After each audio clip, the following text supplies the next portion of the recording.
Welcome back to my YouTube channel Manikarnika study. तो आज की इस वीडियो में हम बात करेंगे त्रिकोणमिति यानी त्रिकोणमिति के फॉर्मूले के बारे में। देखिए, त्रिकोणमिति का जो भी फॉर्मूला है वो 6 अनुपात से मिलकर बनता है। त्रिकोणमिति के 6 अनुपात होते हैं, साइन थीटा, कास थीटा और टेन थीटा, काट थीटा और कोसेक और सेक। ये 6 अनुपात होते हैं त्रिकोणमिति के, जिनसे त्रिकोणमिति के सारे क्वेश्चन, सारे फॉर्मूले इन्हीं पर आधारित है, इन 6 अनुपात पर। देखिए, त्रिकोणमिति का जो फॉर्मूला है कि बहुत इंपॉर्टेंट है, क्योंकि अगर आप बोर्ड एग्जाम दे रहे हो, अगर आप मैथ से हो तो इसमें इसका बहुत यूज है। अगर आप आगे अपने फ्यूचर में कुछ की तैयारी कर रहे हैं, अगर रेलवे की तैयारी कर रहे हैं, ग्रुप डी की तैयारी कर रहे हैं, एसएससी की कर रहे हैं, तो इसमें इसका बहुत यूज है। तो चलिए इस इंपॉर्टेंट फॉर्मूले को हम समझते हैं। देखिए, साइन थीटा, कोसेक थीटा और cos theta, sec theta, tan theta और कॉट थीटा, ये सब त्रिकोणमिति के 6 अनुपात हैं। इनमें हम सबसे पहले रिलेशन पता करेंगे कि इनमें क्या रिलेशन है। देखिए, साइन थीटा का जो उल्टा होता है, sine theta is equal to 1 upon cosec theta.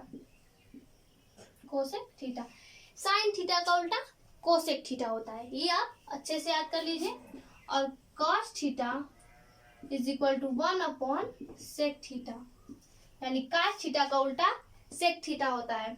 और टेन थीटा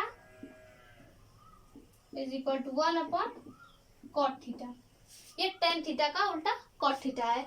और कोसेक थीटा का उल्टा साइन थीटा, सेक थीटा का उल्टा कास थीटा और काट थीटा का उल्टा यहाँ पर कास थीटा और कॉट थीटा का उल्टा टेन थीटा, यानी साइन का उल्टा कोसेक और कोसेक उल्टा साइन। ये एक दूसरे के अपोजिट होते हैं कि कास का उल्टा सेक तो सेक का उल्टा कास, और काट का उल्टा टेन और टेन का उल्टा काट।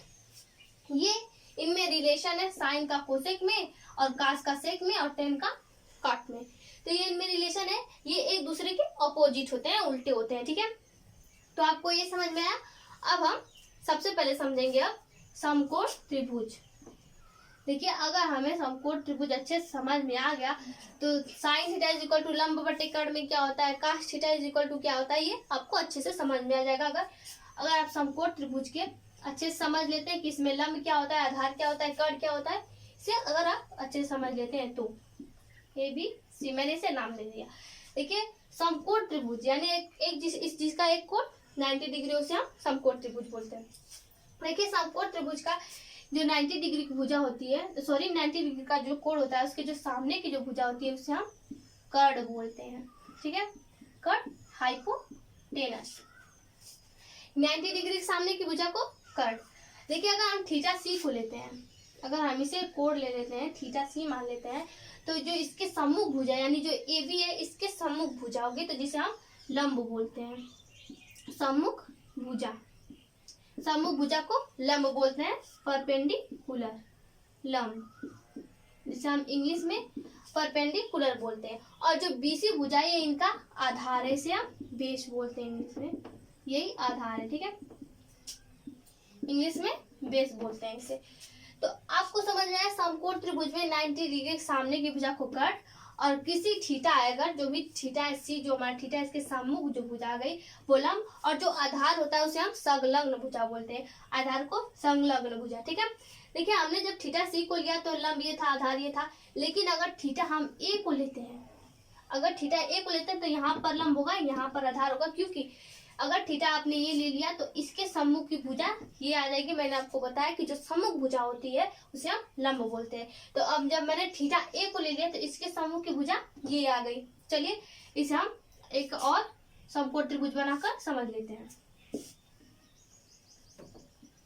देखिए, मैंने बना लिया समकोण 90 डिग्री का कोण।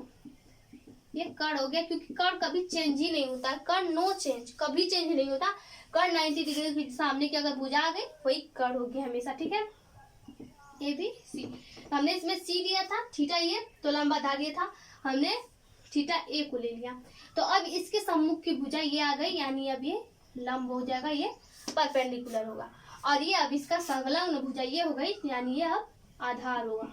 ठीक है, आधार आपको समझ में आया कि जब हमने थीटा सी को लिया तो लंब ये था, आधार ये था। लेकिन जब हमने थीटा ए को लिया तो लंब ये हो गया, आधार। कर्ण नो चेंज, कर्ण कहीं नहीं चेंज होता है, कर्ण हमेशा कर्ण ही रहता है, यानी 90 डिग्री के सामने की जो भुजा होती है हमेशा कर्ण होती है।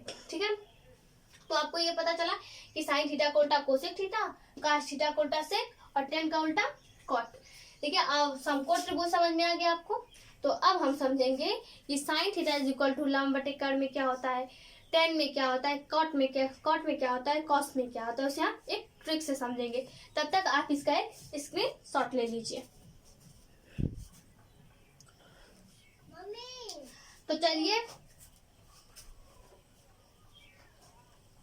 तो चलिए हम इसे समझते हैं कि कर्ण आधार लंब साइन थीटा में और cosec theta, tan theta, cot theta, इन 6 अनुपात में इनका क्या रिलेशन है। तो sine theta is equal to क्या होता है, cosec theta is equal to क्या होता है, cos theta is equal to क्या होता है, और sec theta is equal to tan theta और cot theta is equal to में लंब आधार कर्ण में क्या होता है। इसे हमने बोला कि एक ट्रिक से समझेंगे, तो मैं आपको वो ट्रिक बता देती हूँ। लाल बटा कक्का, ये इसका ट्रिक, लाल बटा कक्का। ठीक है,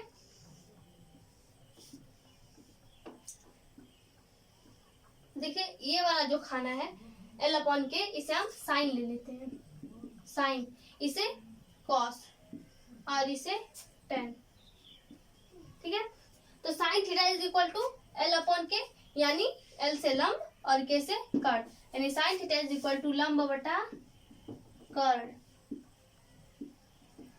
कोसेक थीटा, मैंने आपको बताया कि साइन थीटा का उल्टा कोसेक थीटा, ये एक दूसरे के ऑपोजिट होते हैं। तो sine theta is equal to लंब बटे कर्ण, अगर हम इसका उल्टा कर देंगे तो आपको कोसेक थीटा का सूत्र अपने आप रेडी हो जाएगा, यानी कर्ण अपॉन लंब हो जाएगा, क्योंकि साइन थीटा का उल्टा कोसेक थीटा, तो हमने साइन थीटा के सूत्र को उल्टा, तो हमें कोसेक थीटा का सूत्र रेडी हो गया। कॉस थीटा, कॉस थीटा में ए अपॉन के, यानी आधार अपॉन कर्ण, यानी cos theta is equal to आधार बटा कर्ण, आधार बटा कर्ण। तो हमने आपको बताया कि काश थीटा का उल्टा सेक थीटा, यानी अगर हम काश थीटा के सूत्र को उलटते हैं तो हमें सेक थीटा का सूत्र अपने आप रेडी हो जाएगा, यानी कर्ण अपॉन आधार। Tan theta, tan theta is equal to L upon K, L upon A, तो tan theta is equal to लंब बटा आधार, लंब बटा आधार। और टेन थीटा का तो उल्टा कॉट थीटा होता है, तो हम टेन थीटा को उल्टेंगे तो कॉट थीटा रेडी हो जाएगा अपने आप, इसका सूत्र आधार बटा लंब। तो देखिए साइन थीटा का जो उल्टा होता है कोसेक थीटा, मैंने आपको बताया कास का सेक, टेन का कॉट। तो जब मैंने साइन थीटा को उल्टा तो कोसेक का बन गया, कास को उल्टा तो सेक का, और टेन को उल्टा तो कॉट का बन गया। तो आपको ये अच्छे समझ में है। अगर आपको ये अच्छे से ये बढ़िया समझ में आ गया हो तो please like and subscribe and comment करना ना भूलें। जय हिंद।